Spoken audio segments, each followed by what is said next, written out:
Okay. Well, thought I would do an impromptu presentation of my midlife metabolism reset. I created this presentation because so many people have been struggling and actually found my presentation that I did last week very helpful. So I wanted to share. I'm going to share my screen if I'm able to. Let's see if I can do that. Um, I can share my slides, but maybe not. Let's see. So I'll just go over it. So for those of you who don't know, my name is Jennifer Davis. I'm a physician and lifestyle medicine specialist. I specialize in lifestyle medicine, pediatric clinical care, and I'm specifically interested in nutrition and culinary coaching, and that's really where my forte is. So I will say that I'm a physician, but I'm not your physician. So the information that I'm sharing here is really for educational, entertainment purposes only. But I think you'll find it very valuable, and hopefully be able to take away some wins from this today, and take some steps, in your own life to start to apply some of these things that can be really life changing. So specifically, this presentation is actually for people who have prediabetes, diabetes, or maybe midlife weight gain, which is similar mechanisms. And maybe you feel a little out of control. Maybe sometimes the things that you did before are not working as well as they used to. And that's common, and it's not your fault. I'm going to go over why that is and why often the traditional advice that we give our patients, just eat less, move more, is short-sighted and actually just ends up with more frustration in the long run. And my goal is really always to help people go beyond just managing symptoms or managing disease to really get to the underlying cause and hopefully help, reverse disease or improve and decrease medication needs. So what I'm going to go over today is what is actually happening in midlife when we're struggling with these things like prediabetes or maybe a new diabetes diagnosis. Three myths that commonly keep women stuck and people in general, really, when it comes to weight loss and insulin resistance, and why insulin resistance is the real issue, not the weight per se. And then some simple shifts that you can take today that can actually help restore balance and start, creating balance and health in your life. And then I'm going to go a little bit over my reset program that I have that I use to help people employ these changes. So this workshop may not be for you if you're looking for a quick fix, because truthfully, lifestyle is a game changer, but it takes time. It's not something that happens overnight. It's something that happens over weeks and months even. But the benefit is that the results are long-standing and sustainable. So if you're ready to shift from just surviving to thriving, this session will be for you. So hopefully you'll stick through to the end, and I'll share a little special I have going on until midnight tonight with my program. So as I mentioned before, I'm triple board certified physician. I have been practicing medicine for close to 30 years. I'm certified in plant-based nutrition and culinary coaching as well.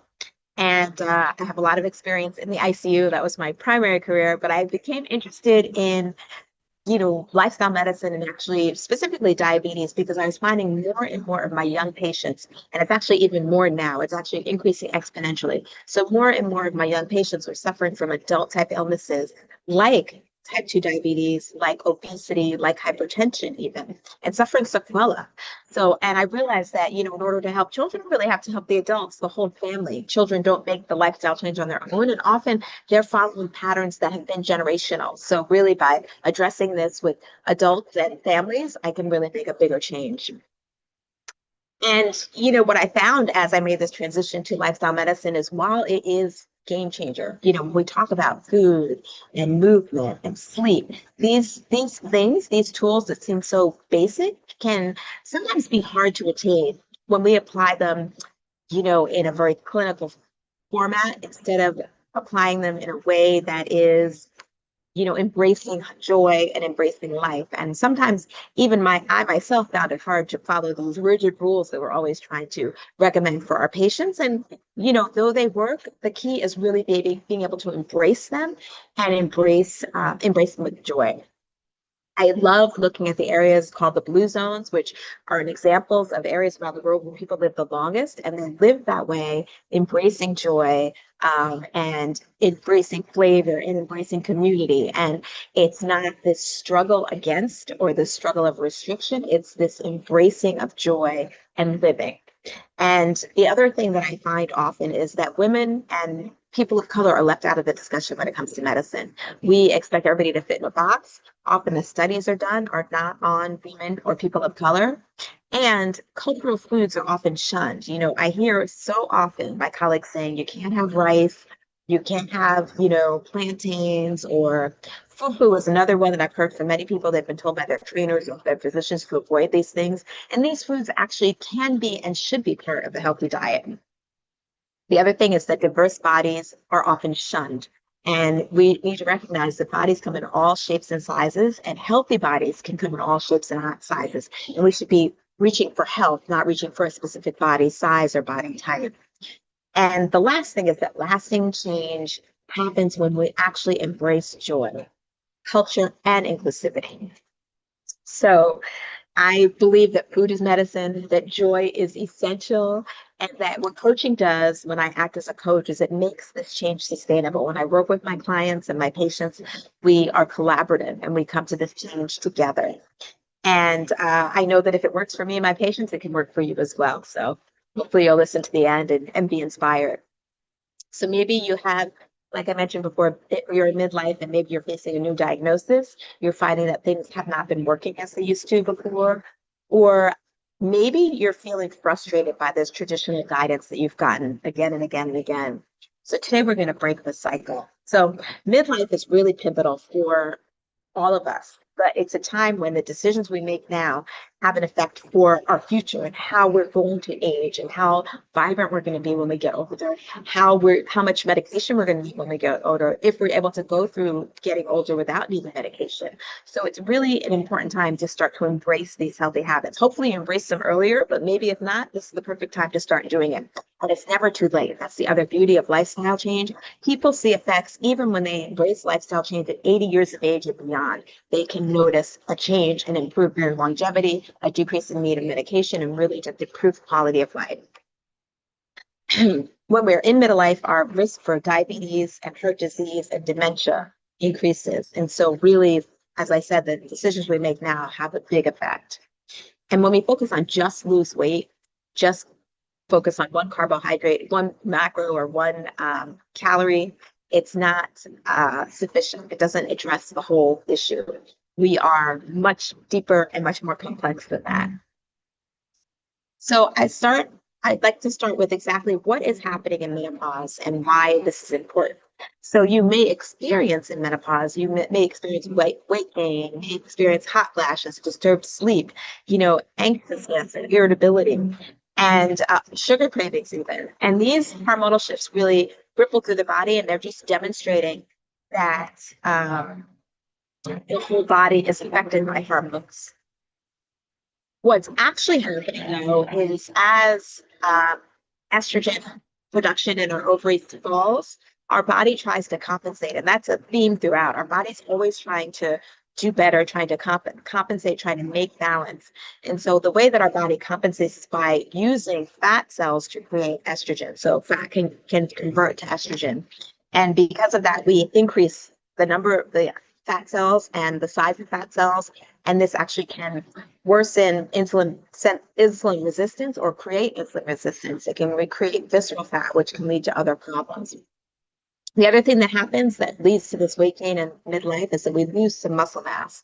And the muscle is what drives our basal metabolic rate. So that means that we burn fewer calories at rest. And another big one that's often discounted is that our digestion and microbiome changes.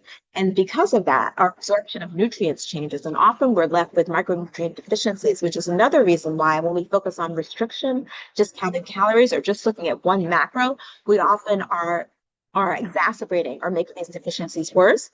And then our body, and trying to compensate, is going to hold on to more calories looking for those nutrients. So why this matters. So all of these changes that I discussed are have an effect on, again, all of our organs in our body. So it's not just those symptoms that we're feeling, but it's also those changes that are happening that will lead to heart disease, maybe dementia and diabetes as we get older. So some signs of insulin resistance that you may be experiencing, that could be signs of insulin resistance that you may be experiencing, include sometimes fatigue after meals, sometimes weight gain that isn't responding to normal or traditional things that you've done in the past, cravings, especially cravings for sugars and carbohydrates. Sometimes it's really hard to lose weight despite doing everything, working out more, eating the right things. And sometimes it's harder. And it's because this is insulin resistant. So it's not, we often blame ourselves because we feel like we're not doing things right, but it's actually insulin resistant that's underlying this problem. And just a little bit about how insulin resistance develops, just so you understand. So often we think that if we have prediabetes or diabetes, that we need to cut carbs. Uh, and that actually will decrease our need for insulin, but it's not addressing the root cause. So insulin resistance, when our body is resistant to insulin, it means that the insulin, which actually helps bring sugar into the cell, glucose into the cell that our body needs, we need more and more insulin to do this because for whatever reason that mechanism is blocked. And that mechanism being blocked is usually by intracellular fat. And that's fat inside our muscle, inside our liver. And this is what causes insulin resistance. So and the higher the insulin resistance is, the higher our insulin levels go, the more fat storage there is. So then it leads to this ongoing cycle and things just snowball and get worse. And this can result in this development of prediabetes, then diabetes, and other chronic diseases down the line. So what can we do? So I will just say that in this stage, things feel harder, right? Because when we're going through perimenopause and menopause, it's a natural stage of life. But in modern society, specifically in America, it is exacerbated because we are in high stress environment. We're not allowed to rest, or we don't give ourselves that permission to rest. And when our body needs rest, instead of giving our body that rest that we need, we tend to crank up. And at this stage of life, we tend to be in charge of our children or taking care of our children and sometimes taking care of our parents as well. And this can exacerbate that stress, which can exacerbate this insulin resistance and this whole cycle that's going on. We also have this societal pressure that tells us we should have the same body at 50 that we had at 20, which is ridiculous. Nobody should have the same body, nor should we want to have the same body. We've gone through a lot and we've earned this body. And then instead of slowing down and really taking time to listen to our bodies, we're pushing harder and harder. And this just makes the symptoms worse, and it actually can exacerbate these chronic illnesses we see. So I like to reframe it and say that this stage is not about fighting our body, is not trying to grab back an old body that we had before or trying to lose calories or whatever it is. It's really about supporting your body. So nourishment, movement that feels good, resting, connection, focusing on joy. These are the things that are actual medicine for our bodies. So when we lean into support, we actually move from exhaustion to resilience and from surviving to thriving. So I'm going to address three myths that often come up, and it's really important because I think this is what really keeps us stuck a lot of the time. So the three main myths, there are many of them, but the three main ones are: health is just about the numbers, it's just about the weight, it's just about the calories, it's just about the macros. The other one is we just need more willpower. Somehow we feel like we're not disciplined enough, and that's what the problem is. And the other one, which is a really big one when it comes to lifestyle, as I mentioned, is that if it takes time. So we feel like if it didn't happen quickly, it's failed. So let's address these one by one. So number one, that health is about numbers. Tracking calories, macros, carbs, protein, fat, this is what we often focus on. But the numbers miss the real story. The truth is that the quality of the food that we consume matters much more than the component or the calories, right? When we focus on nourishing our bodies with whole, unprocessed foods, magic happens. We provide those micronutrients, we provide those antioxidants, we provide that fiber, we provide all the nutrients our body needs to thrive, which supports our gut health, it decreases inflammation, it supports our brain health, it stabilizes our blood sugar, and the list goes on and on and on. So the quality of the food over the numbers is so much more important. The next one is willpower. We think that if we don't try, we're not trying hard enough, right? And the reality is that when we focus on trying harder or really pushing against our bodies all the time, you know, we're we're discounting the effects of the stress, of the poor sleep, of the environment. And all of these things can dysregulate our appetite and dysregulate our blood sugar and just again make it harder.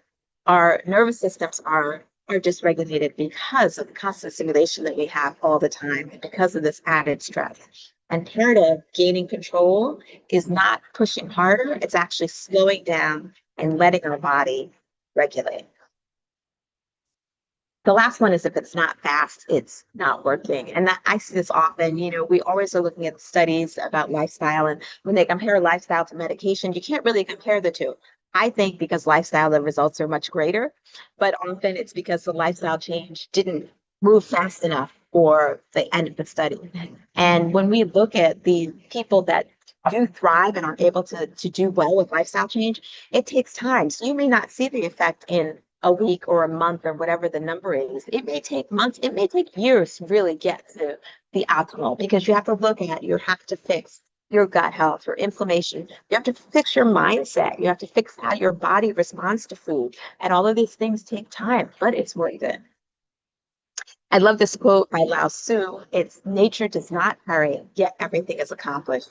And you think about it, if you look all around you, you look at the seasons, you look at like flowers blooming, you look at food growing. These things all take time. You can't plant a seed and expect, the tomato the next day. It takes time, but it happens. The other thing, as I mentioned, I love to talk about the blue zones because when you look at the blue zones, they follow that rhythm of nature, and that's really the key. They, it's a slower pace of life. They take the time to, rest and cook and connect, and all those things that we seem to lose in this modern society. And there's a lot of healing that's involved in that slowdown. Again, it lowers our cortisol levels, it lowers inflammation, it supports our gut health, it supports our mood and our energy. So it's really, really important. And I'll just talk about my plants framework. So my plants framework kind of leans on this idea of just blue zones of it takes time. You plant the seed and you don't see the results at the end. So when I look at lifestyle change, I look at it as a whole process. And this framework looks at number one, the personalization. So why are you doing this? It can't be because my doctor said, because society said, and you have to have a really good reason. So that's P. L is learn. You have to understand how your body works, why certain foods work and why other foods don't. A is for action. So even though you're learning everything, the key is putting it into action, putting that knowledge to action and feeling how it feels, letting the change take effect and trying different things and see what works for you. And N is when you nurture this and you really give it a chance to feel how your body feels and give your body a chance to get used to these new habits and foods and routines that you're creating. T is when it actually the transformation occurs. And now it's not even a second thought. It's just happening automatically because it's become part of your personality and you're not even thinking about it. You have become that person, right? And S is when you're so happy that things are going well, then you become a steward of the cause and you want to sprinkle new seeds everywhere and share your knowledge and your how great you feel with everybody around you. So that's my plants framework. So just a few simple things that you can start doing today to help with insulin resistance and diabetes, focusing on the quality of the foods instead of the calories and the macros. So looking for whole fiber-rich foods. So those fiber-rich foods are fruits and vegetables, whole grains, beans and legumes, nuts and seeds, and including those abundantly. Also including some herbs and spices. You can include as many of those as you like. And that flavor is really important too. When we focus on these fiber-rich foods, they actually help stabilize your blood sugar. They nourish your gut, help you stay full longer, stimulate your natural GLP-1 system.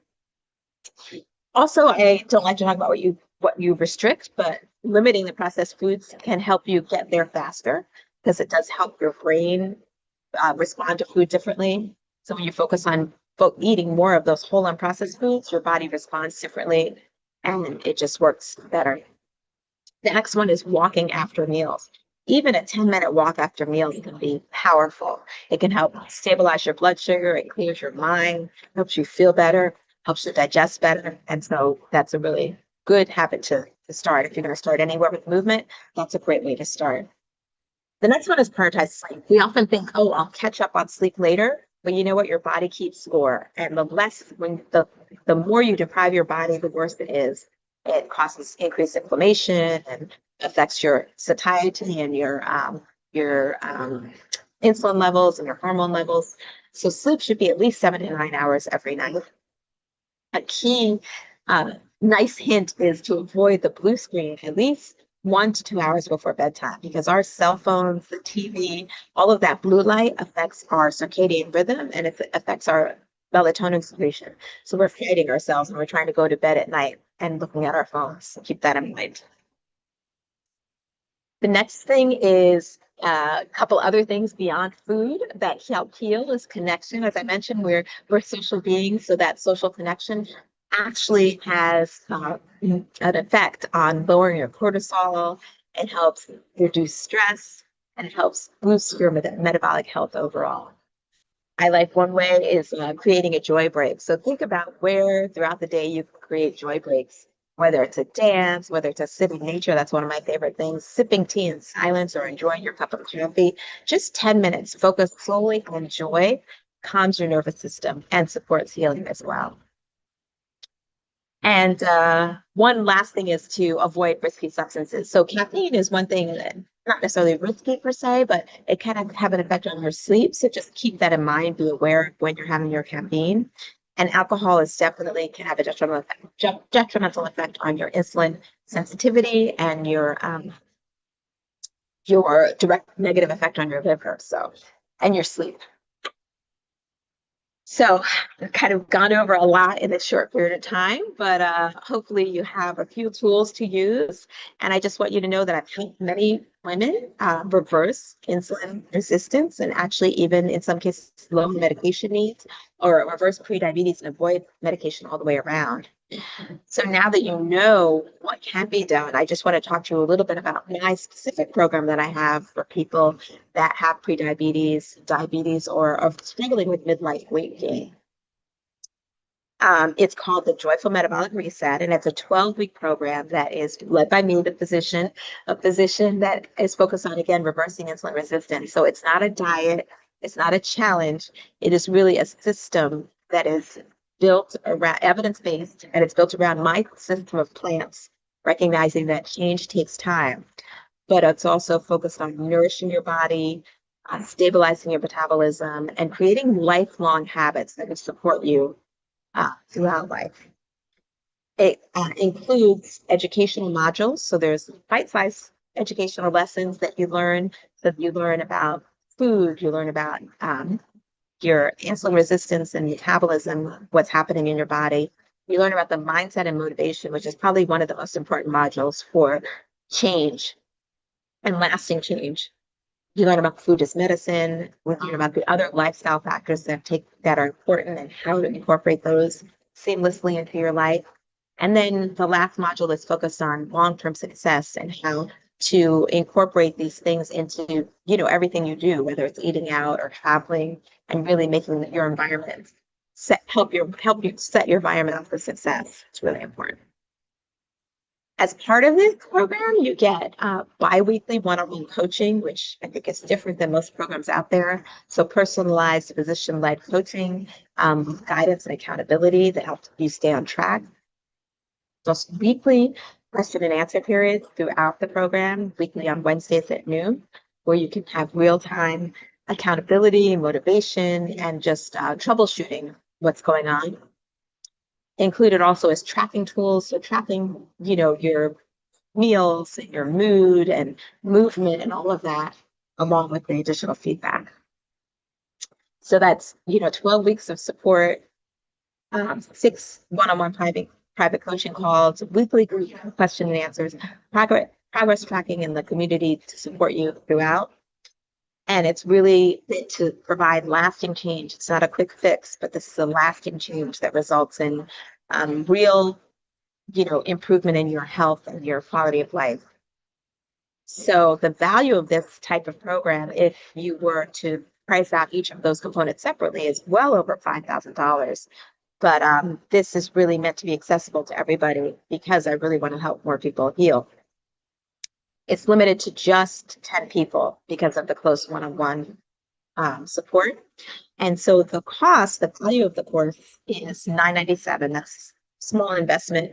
And it includes all the things I mentioned before.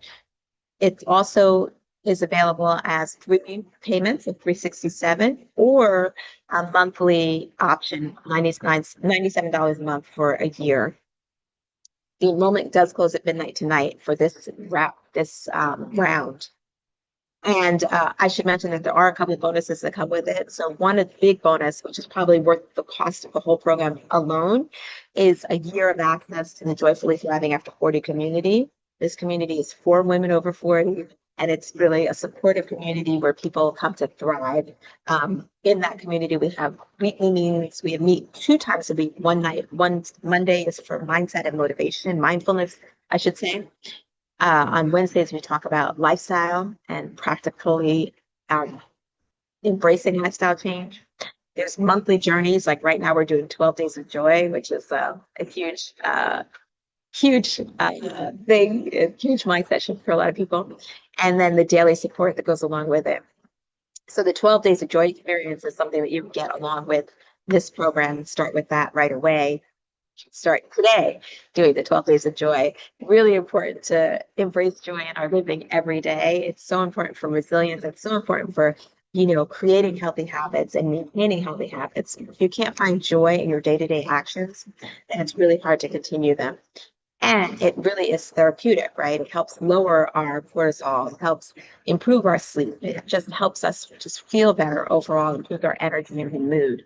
So that is a real huge bonus that I'm actually really enjoying doing myself right now.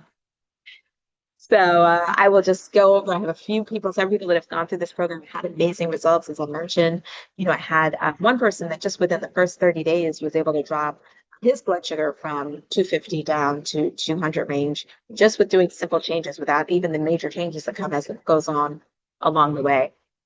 People have been able to drop their hemoglobin A1C out of the pre-diabetic range, normal range. Several people have told me they've lost weight without dieting. That's like the most exciting thing because many times, especially at one woman I think of, she was like, "You're telling me to eat these foods that I've been told to avoid for so many years." And she was frustrated because some of these foods are things that she had grown up with. And she, started incorporating them again, along with the other changes that we talk about. And in spite of that, she was able to lose weight. So I think she messaged me multiple times telling me that, she couldn't believe that in spite of adding these extra foods, she was losing weight without counting calories, not worrying about her carbohydrates, not worrying about anything, and she had spontaneously lost weight. So that's a great thing. When you give your body what it needs, it knows what to do. Just a great thing. So maybe a few things maybe you may be worrying about if you're joining a program like this. So yes, it's a 12-week program. Maybe it's a big commitment, but really the great thing is these lessons are bite-sized and it's meant to fit seamlessly into your life. Some people feel like, oh, I've done diets before and it hasn't worked. And I want to assure you that this is not a diet by any stretch of the imagination. It really is a new lifestyle, right, that you're incorporating. And by making small, stepwise changes consistently, you yield huge results. And that's really the key to success for this program. Some people say maybe I'll fall off track, but that's the benefit of having the ongoing accountability and coaching one-on-one, as well as the group coaching.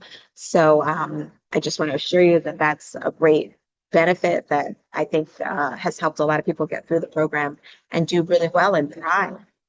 So just to reiterate, limited time, the enrollment closes tonight at midnight because we start this week. And it's a huge bonus of having the 1-year community access along with it. I don't think any other program has that ongoing support as part of it. So again, it's a one-time cost of $997, or you can do the 3-payment plan of $367 or $97 a month for the year. And again, it includes the 1 year of Joyful Wellness, the 12 Days of Joy Challenge, as well as all the things I outlined, the one-on-one coaching, the group coaching, the tracking and accountability, and the educational modules. So hopefully you, if you know somebody, if you are interested in doing this, it's a great time to start. I think you'll start 2026 with a whole new outlook on life, a whole new um, outlook on your health. And if you have any questions, feel free to comment on this video or just reach out to me, message me, and I will post the link below that you can sign up and you can learn more about the program specifically. So thank you so much for watching today and joining me. Hopefully it was helpful and